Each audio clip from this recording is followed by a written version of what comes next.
بسم اللہ الرحمن الرحیم۔ دوستوں، ویڈیو کو آخر تک لازمی دیکھیے گا، انشاءاللہ آپ کو بہت زیادہ فائدہ ہونے والا ہے۔ کسی پر ظلم کرنے کی سزا۔ حضرت ابو ہریرہ رضی اللہ تعالی عنہ فرماتے ہیں، ایک شخص حضور صلی اللہ علیہ وسلم کی خدمت میں حاضر ہوا۔ اس نے عرض کیا، اے اللہ کے رسول صلی اللہ علیہ وسلم، اگر کوئی مجھ پر ظلم کر کے میرا مال ہڑپنا چاہے تو میں کیا کروں؟ تو آپ صلی اللہ علیہ وسلم نے فرمایا، اسے اللہ کا واسطہ دے دو۔ اس شخص نے کہا، اگر وہ پھر بھی باز نہ آئے؟ تو آپ صلی اللہ علیہ وسلم نے فرمایا، پھر بھی اسے اللہ کا واسطہ دے دو۔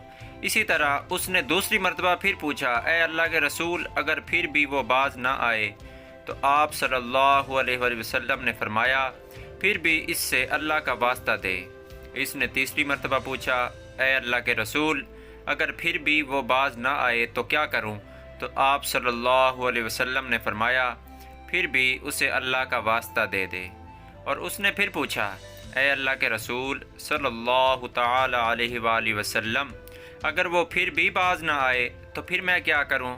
تو آپ صلی اللہ علیہ وسلم نے فرمایا، پھر تو اس سے لڑائی کر، اگر تو اس لڑائی میں قتل ہوا تو سیدھا جنت میں جائے گا، اور اگر وہ اس لڑائی میں مارا گیا تو وہ سیدھا دوزخ میں جائے گا۔ دوستوں، دعا ہے کہ اللہ تعالی ہمیں سیدھے راستے پہ چلنے کی توفیق عطا فرمائے اور غریبوں کی مدد کرنے کی توفیق عطا فرمائے۔ امید کرتا ہوں اس ویڈیو سے، اس حدیث سے آپ نے بہت کچھ سیکھا ہوگا۔ دوستوں، اگر ویڈیو اچھی لگے تو چینل کو سبسکرائب کرنا مت بھولیں، ویڈیو کو لائک کر دیا کریں، ویڈیو کو جہاں تک ممکن ہو ثواب کی نیت سے آگے لازمی شیئر کیا کریں۔ انشاءاللہ میں آپ کے لیے اور بھی اچھی ویڈیوز لے کر آؤں گا۔